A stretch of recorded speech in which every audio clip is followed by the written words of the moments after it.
I'm Greg. And I'm Katie. Welcome to the Meeple Society. Today we are on episode 65, part 4 of the P's.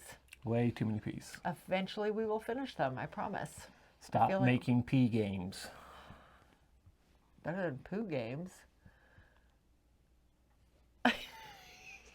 Anyway, before we get started, if you like this type of content, please like this video, subscribe to the channel, and of course hit that bell icon if you want notification of any future content we put out. Or click the link below and you can follow us on all of our social media. Yeah. 9 games. Yeah. 2 of them are kind of alike. Well, they are the same game except for different player counts. Yes. But we're going to start off with a yellow game front that is Phantom. This one we've had a lot, and just the other day was the first time we've actually played our copy. We've had a lot. We've had a while. We have had this We've had it for a while. We played this with Mark and Jessica. Mark and Jessica a long time ago. Yeah, a long time ago. We played their copy. I enjoyed it. I thought you had. Apparently not, but no spoilers or anything. So I found a copy for really cheap a long time ago, and we never played it. Mm-mm. So a friend of ours was over. Kat was over last weekend. She played it with us. She played the Hunters. We played the Ghosts, and she beat us in about 8 rounds. Yes, because wherever you would give a clue at, you would it would be like right by mine. It felt like. So yeah, so she actually got us pretty quickly. The board is this, basically double this. You've got 2 pieces to it. And the idea is that one by one, everybody's taking turns putting these tiles out on the board, just all over the place. And they're various colors. There's 4 different colors: red, blue, green, and white. After all of the rooms are put out, and everybody knows ahead of time what they are, whether they're a ghost or a hunter. If you have 4 players, you play 2 ghosts, 2 hunters, and then you take it down from there. After all the rooms are put out, the hunters either leave the room or they close their eyes. And then the ghosts, one by one, of course I would not grab the one ghost I actually have rooms out for. The ghosts would grab their 2 colored ghosts, whatever colors they're doing, and hide it beneath one of the rooms. And they just kind of pop in here like so, and then the room goes on right over top of it like so. So the hunter has no idea they're there. The trick for the ghost is remembering where you are. The trick for the hunters is finding them based on the rooms that are being destroyed. So one by one, the ghosts are destroying the rooms next to where they are. So if my ghost is here, I can destroy this room or any of the rooms next to it, any of the 8 around where I'm at. Once I've opened up a path, so say this room is here. So say I've destroyed this room. I take that room off. There's no ghost there. I have to be careful not to uncover your partners. Ghost or your opponent's ghost. Yeah, well, not your opponent, your partner's ghost, because it's kind of like teamwork. So I have to be very careful not to uncover his ghost when I'm doing my destruction. And you all know where each other's ghosts are. You just got to remember where they are. That was my biggest fear, was that you would accidentally uncover mine. You actually grabbed for one of mine and then you moved it. Did I? And then okay. You went to a different one. Oh. So anyway, so if I destroy this room, then now I have access to this room. And then I can destroy that one next. And it just kind of keeps going. You can go in a straight line over empty spaces or next to one of your ghosts. So meanwhile, the hunter is basing on where you're destroying. And they know if I destroy this room, then that ghost is hidden somewhere here, if it's the first room destroyed. But if it's in a line, they're not sure where it's coming from, but they have an idea. So it's a little tricky in how you maneuver it. I think it's an interesting game. I mean, that's just the character cards. What is that part of it? Is that, that's an advanced play. Advanced play. Okay. We never played with. We did not play with the advanced play. Maybe we need to. But we're going to let this one go. We've had it for a while. We have never played it. Until now. It's not something you're interested in. You did not enjoy either play of it, apparently. And we got to get that collection down. This sits in the other collection. This sits in the travel collection. And we got to get that collection down some. So this one is going to leave. So that is Phantom Society by Yellow. It's an interesting game, but not interesting enough, I think, to hold on to. So there you go. Next we have Penguin Plunge. Penguin Plunge. This was ridiculous. This was fun. I love the production of this one. So here's your box. If I can get it out. And the whole board, the board is actually a pretty neat setup. I'll show a picture because I'm not going to set it all up right here. This is essentially your board with all of the little ice pieces on it. So you have your little tower and you have your bridge. Like, see, here's the tower and it sits here. And then there's the bridge that sits right here. And then there's rails and whatnot. Okay. So everybody has little penguins. You spread your penguins out. No two penguins, and they're put out randomly. Everybody has 3 of them, numbered 1, 2, 3. And they are spread out, 3 penguins in each of the 4 pools. So you can't have two of the same color in the same pool. They all have to be in different pools. At least not to start off with. So they all have to be in different pools, etc. Then you have your mama penguin or your big penguin. He starts at his home base. There is a die down here that you roll that, yeah, there we go. You roll this to see how many spaces this guy gets to move, and he can move, but in order to collect, the idea is you're collecting your penguins. You collect the penguins by entering the pool area and stacking your penguin on top, like so. Now, once he's there, he's safe. Nobody can take him. This dice has all those numbers on it. You just move around and do that, and you have to follow the arrows in the pool areas. But then there's also this other die. And if you roll this face, then you get to roll this die. This die tells you one of 5 things. You either put a baby penguin of the indicated color on top of the castle, and there's a board missing here, so I can't throw it down there. Well, it's right there, but yeah. So you either put a baby penguin of the appropriate color in there, or you move 5 spaces, which is mighty nice. Or I guess it tells you 6 things. Where's the 6th one? You can have them escape. There it is. You pull this little trap, and all of the baby penguins fall down into the ice castle and shoot out like a dice tray into the pond, the big pond.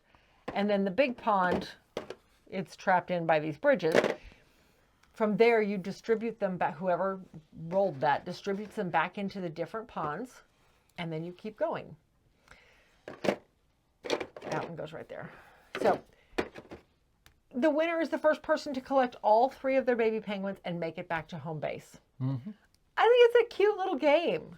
I thought it was very cute. I very much enjoyed the play of this. All right, why is that not going down in there? So that is how that one plays. I thought it was really cute for young children.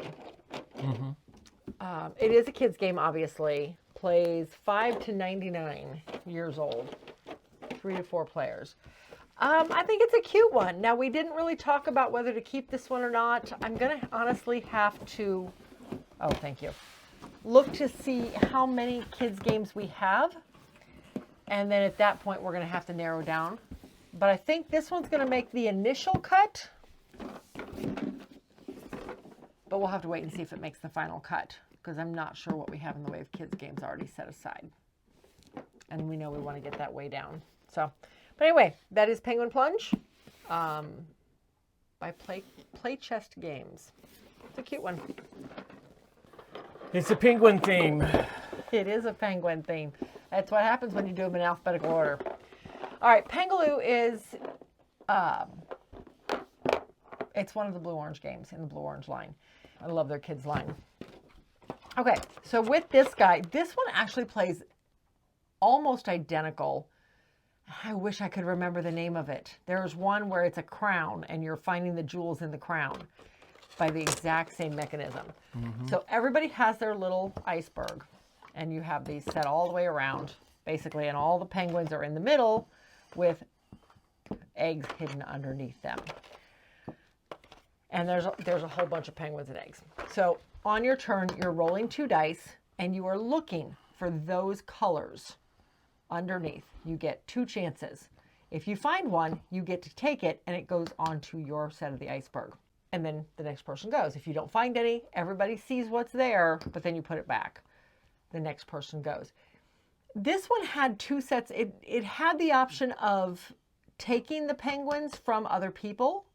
So if both oranges had already been taken, I could look. If I knew who had it and where it was on their board, I could take it from them. I guess it would depend on the age of the kids. Well, I don't think that was an option. That was actually part of the game. No. We chose not to do that. No, I think that was an option on here. Game options. For more advanced players, in addition to taking penguins from the middle of the table, you can take penguins from other opponents. But that was only for more advanced players, for older kids. They didn't recommend it for the really young kids, which is okay with me.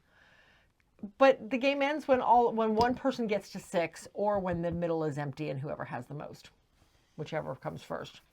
So I thought it was a cute game.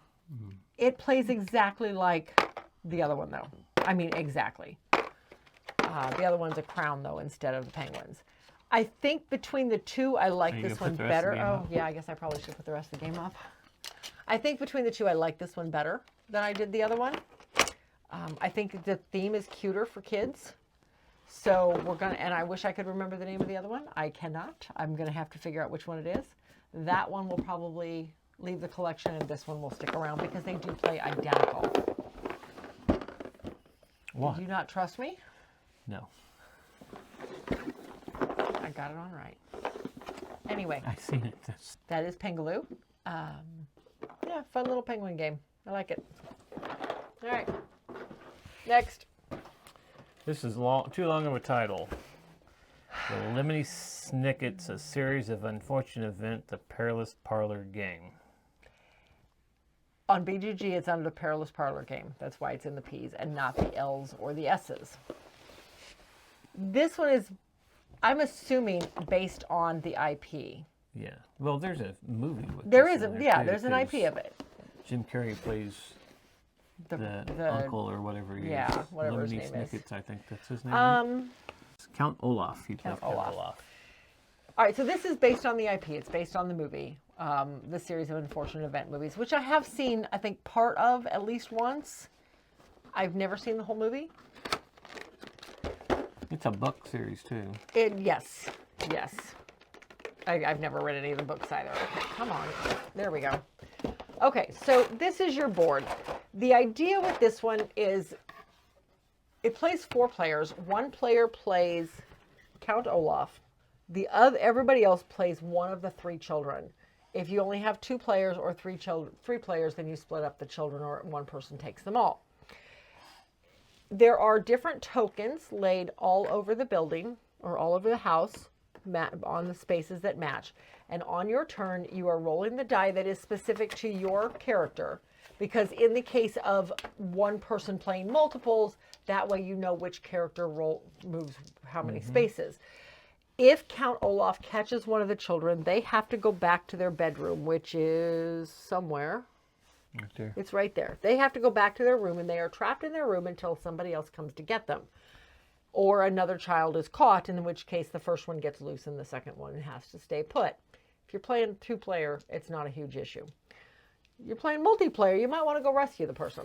But the children are traveling around trying to find different things throughout the thing. You're looking for Olaf in disguise. You're looking for various various pieces that you can use to thwart the stuff that he's trying to do. And then throughout the game, he has got this deck. Actually, the Olaf and the children each have a deck of cards that they can pull from. And I think, honestly, this is the neatest thing of the game, is that the edging they put on these cards. I love it. Anyway, the pieces are gorgeous. They're these beautiful pewter pieces that are moving around the board. All right, so the idea is Mr. Poe has to get from the house all the way to the bank and then back again. Without him dying. The children have ways of making him move faster. Count Olaf has ways of slowing him down. But each time Count Olaf does something, and I don't remember what triggers it, this one piece moves a little closer to the graveyard. And if that gets to the graveyard before Mr. Poe gets back to get the children, then Count Olaf wins the game. Otherwise, the kids win the game. I mean, it's a cute game. I don't know how closely it follows the IP because I've never watched the whole movie. I love the pieces. The pewter pieces are gorgeous. The kids, the Count Olaf, all of it are really pretty pieces.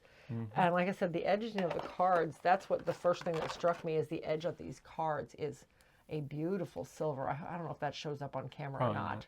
Probably not. But all that being said, we are going to let this one go. Yeah. It is an older IP, so it is not as well known as I think it used to be. 2, this box is horrendous.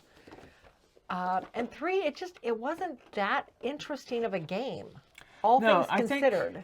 I think playing the kids would be fine. I think the Olaf part is kind of one-sided, almost leaning more towards the kids. And I get it. It's a kids game and it's supposed to.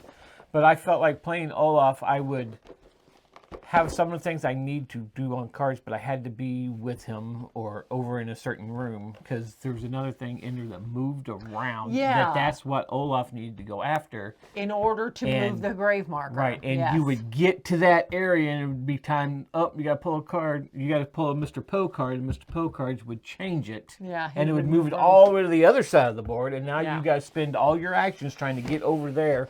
You get there and it moves again. You got pretty close to the graveyard. You were only a couple spaces away, and had I not moved Poe along faster, you'd have won. But I lucked out and pulled a couple cards that I could afford to move. Poe faster. I lucked out by capturing you a couple times. Yes, you did capture a couple of kids, so that did slow me down. I guess I didn't luck out, but I slowed them down doing that. Yeah, you slowed them down. But doing that, I missed out on the opportunity to do something else. But I think the only time I would capture you is if the object I had to get, but I don't even remember what it was now, would be too far away, and I knew I was not going to get it before it would change again. Yeah. Because every time Poe moved over an eyeball symbols, then the thing would move. And yeah. Like I said, interesting game, but unfortunately it is not going to stick around. We are going to go ahead and let this one go. So hopefully somebody else will enjoy it. Yeah. All right, next.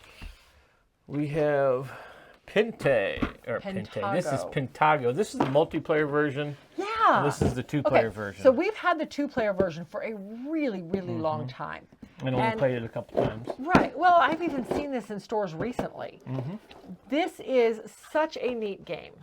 The idea is that each player has a series of marbles, and you are putting a marble down, and then you can shift any one of these boards. And they basically, I got to remember how these pick up. Oh, there they go. They move out. I'm trying to pick up just the red piece. The whole thing shifts. You move them out, and then they move. So, and then the next player places a piece, and he can, I think the only rule is you can't move something back that was just moved out. Like I couldn't do this because I just moved that one. Right. So, but I could do this. And then the white goes. And the idea is you're trying to get 4 in a row. So you can't ever get 4 on one board. But if you can say, maybe I do this and then turn this board, then that's legal. Or, and maybe he does, I don't know, maybe he does this, and then he turns this board, and now I'm going diagonal. So it's this constant placing a marble and moving. So the board is constantly shifting. It makes it really intriguing. I really like this one as an abstract strategy. This is good as long as you can see the puzzle that's got to be done as to where you place your marbles. You guys thought, when we played it 4-player, you guys thought I was just almost randomly placing people out. And no, I was setting it up on the board. It's like, okay, they're probably going to move that. And seeing the way it is, they're going to want to move it this way. Because now you have more than 4 boards. Yeah, this is the 4-player board. It plays up to 4 players. The pieces are not marbles. They are these gorgeous double-sided tokens. So you kind of split them in half, and one person does that, and the other person, yellow, and then the red and blue are there. Red, yeah. So, but it's the same concept. You place a piece down, and then you shift any one board. It doesn't have to be the board you just placed on. And then the next player would place a piece down, and then shift any one board. And it just keeps going like this for all 4 players. This was really intriguing. I really enjoyed this when we played it.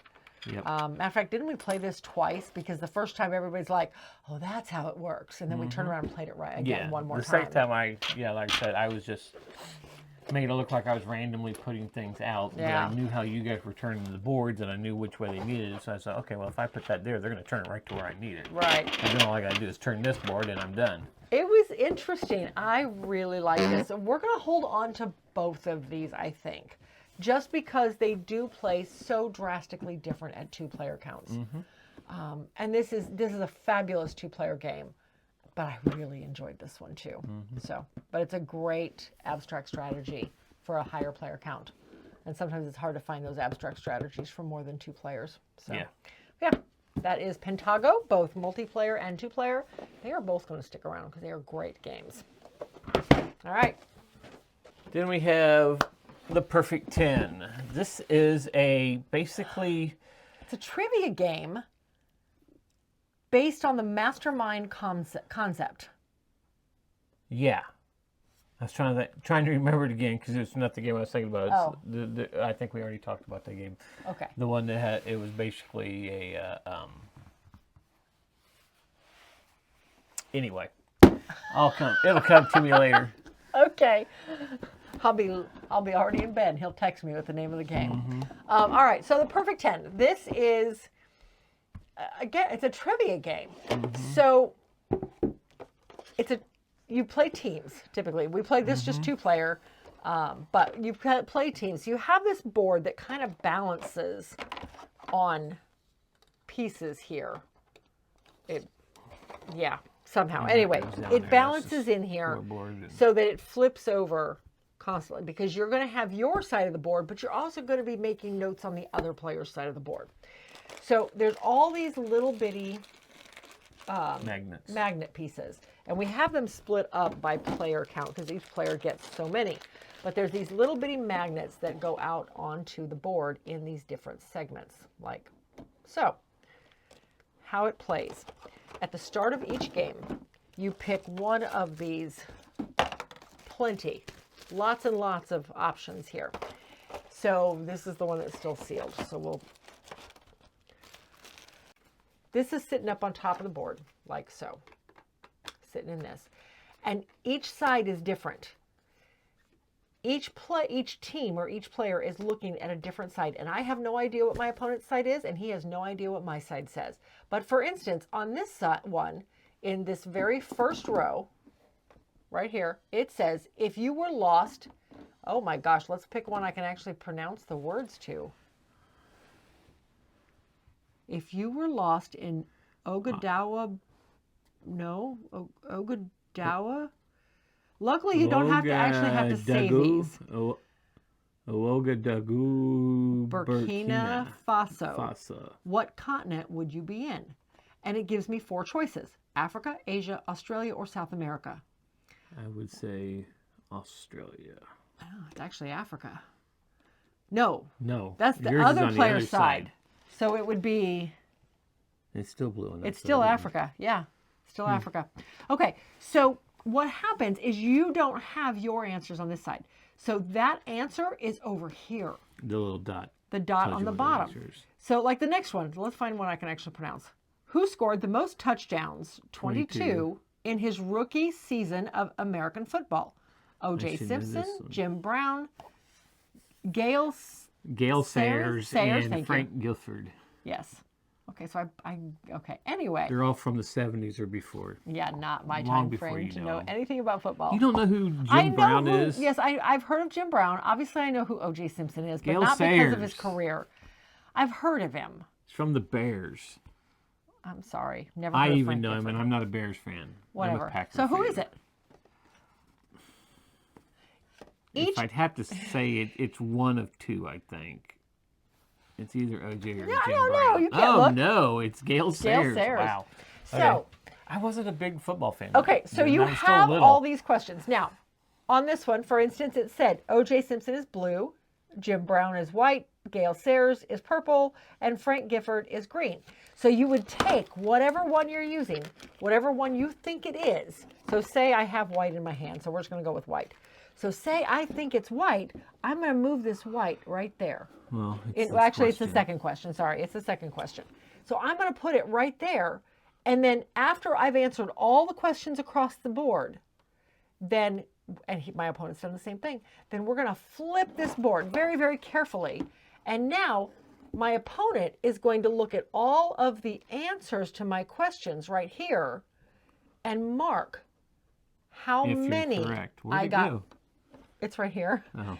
So then he's going to take one of the yellow ones that's dug down in here, and he's going to mark not which ones I got right, how many I got right.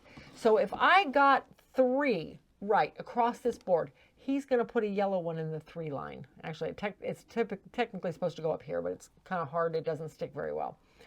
So he's going to put a 3 up here. But then he's also going to give me a clue. He's going to look at one of my, now mind you, he has no idea what my questions are. So he has no idea if he is answering an easy question or a hard question. I don't remember you marking them right. I thought you just marked them if they were correct. No, you mark the number. Kind of like Mastermind. Okay. You know you got 3 correct, but you don't know which ones. Okay. I don't remember this much then. Yes.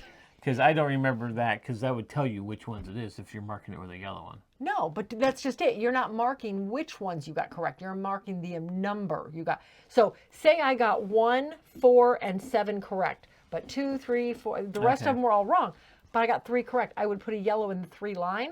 So you know you got 3 correct. You just don't know which ones. Oh, okay. That's right. Never mind. But then you give a clue. So you take one of the ones you have an answer to. Again, you have no idea what their questions are. You don't know if they're hard or easy.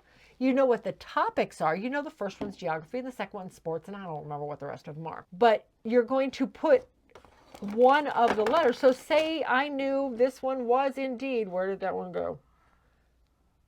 That is not the answer. I've switched it around. Here we go. So say, okay, this one he had down Jim Brown. I know it's not, it's actually purple because my side of the board says it's purple. Then actually it's pink. They put purple here, but pink magnets. So I would put a pink one right under it to show this one's pink. From now on, just answer pink on that one because I've told you what that one is. So one by one, you play 10 rounds. The winner is the first person to get all 10 questions correct. Or you end at the 10th round, whichever one happens first. Hopefully by the 10th round, you've got them all correct because you already have 9 clues. Mm-hmm. I really enjoyed it. I thought it was a unique twist on a trivia game. That being said, there are a ton of tiny little pieces with these magnets. These magnets do not stick well to this board. So we were constantly having to adjust them and shift them and be super, super careful moving them around. We're going to let this one go just because I don't want to be tracing magnets down all over the floor every time we play it. But I did really enjoy this one. I just don't ever see it coming off the shelf. Nope. So, yeah, it's not a really catchy box. So. No, it's not. But, like I said, I really enjoyed it. I thought it was very, very... You don't want that in your face? I'm trying to remember how all this goes back in here, but it's like whatever. Oh, that's right. That goes down in there. Okay. Anyway, we are going to let this one go because of the pieces. I'll fix it later.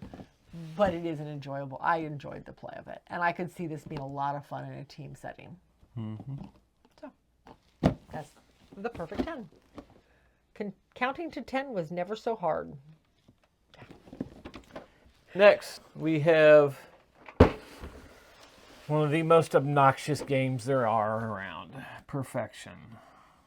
I found this at Goodwill. It still works great. All the pieces were there. I feel like anybody who's watching this video probably played this as a child. If you didn't, you were deprived. You never played this as a kid? No, I've told you that. I didn't play some of these games when I was kids because, you know, there were 7 of us kids. The box is way too big. The box is literally twice the size it needs to be because all the pieces are right here. All the pieces are kept inside what looks like a battery compartment. Yep. I'm not taking all the pieces out. So the way this works,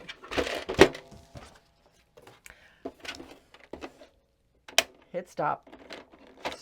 Stretch, I'm not going to stretch it all the way, but you stretch this up so it's counting down. Okay, fine.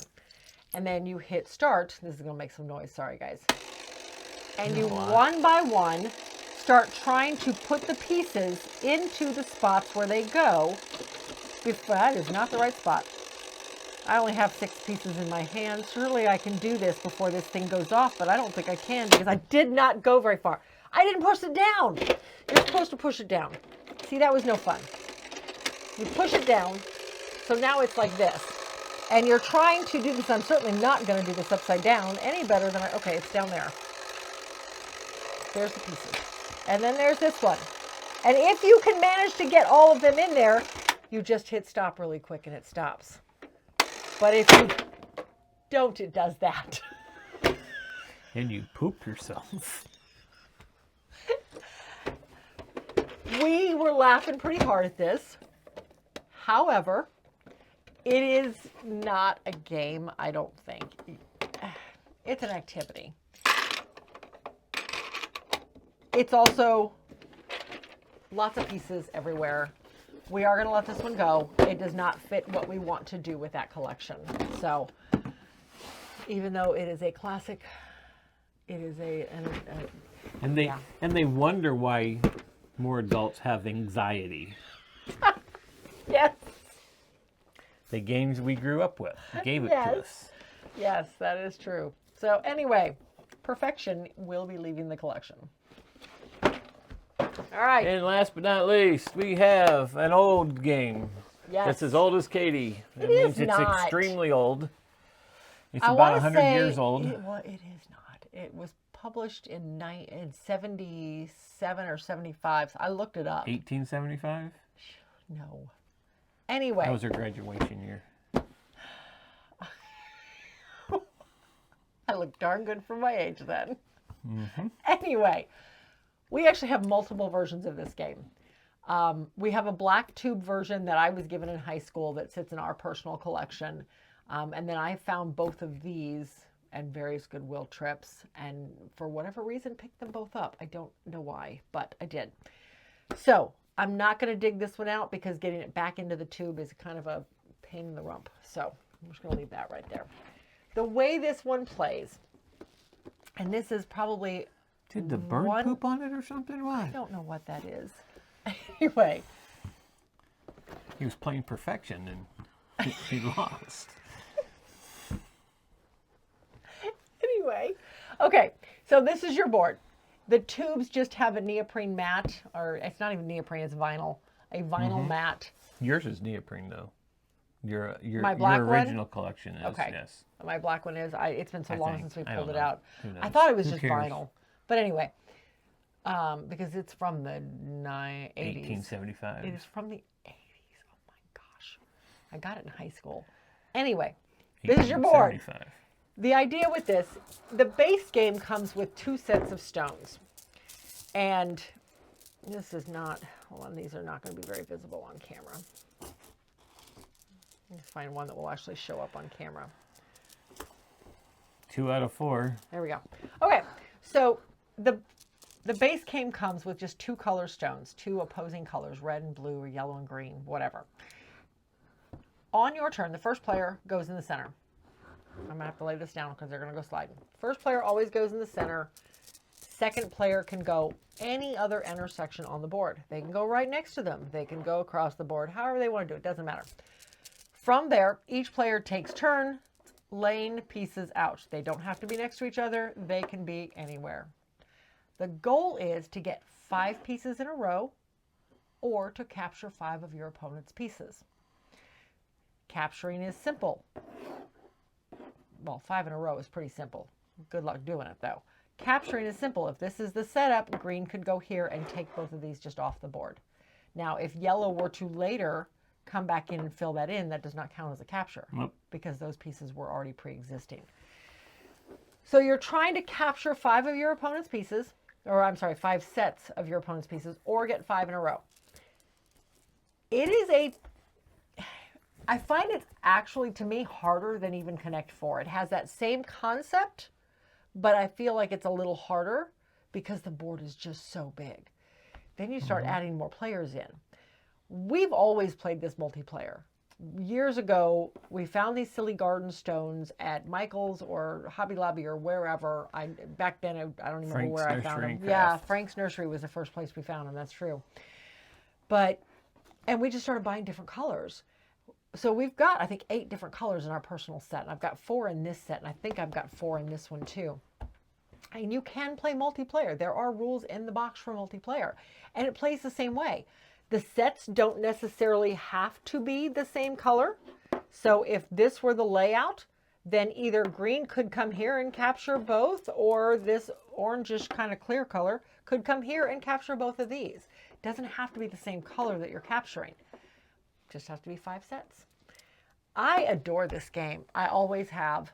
I think it's just challenging enough to keep you intrigued, but yet you get multiplayer, and it just is. Yeah. We've just laughed so hard at this. Yeah, this game. one you definitely have to keep an eye on what's going on the board, especially if you're playing it multiplayer. Yes. And this one actually, this box one actually does say it plays up to 4. Does it? Okay. Well, that's good. Yeah, I'm pretty sure it even says it in the rules. Yeah. Well, I know the rule book did because we looked at it. I looked to see if there were multiplayer rules. But But I think this just says basic rules for 4 players. 2 players or partners. Team Pente for 4 players. Yeah. So there's a way to play partners. There's a lot of different ways to do it. But it was initially a 2-player game. Yes, it was originally designed as a 2-player game, but I think that because of the size of the board, it's so easy to make it multiplayer. I adore this one. I always have. But these 2 are leaving. No. Oh. This one is okay. I have 3 sets. We're keeping the black one. I keep pointing that direction. I'm sorry. It's up there on a shelf. I am going to go ahead and let this one go because the board is showing a lot of wear, and it's not as easy to store as this guy is. But I do want to keep this one in the other collection because I do think it has a home in that collection. You need to get tags on the ends to tell you what it is because it sits up on the shelves like that, and otherwise they're going, "What's the tube?" Nope, I agree. No, I got to do that. That's a good call. Anyway. That tube looks like it's seen somewhere too. Yeah, it's probably from the 70s, I'm guessing. I don't know when the red tube was. Yeah, this one says 77. 1977, like the year before you graduated. I went to high school in the 80s, so don't believe him. Anyway, that is Pente, the classic game of skill. And that is it for this episode. Short and sweet. Hopefully you enjoyed this. Let us know if there's anything here you want to see more on before it leaves the collection, hopefully. But yeah, that's it. Until then, we'll see you at the next one.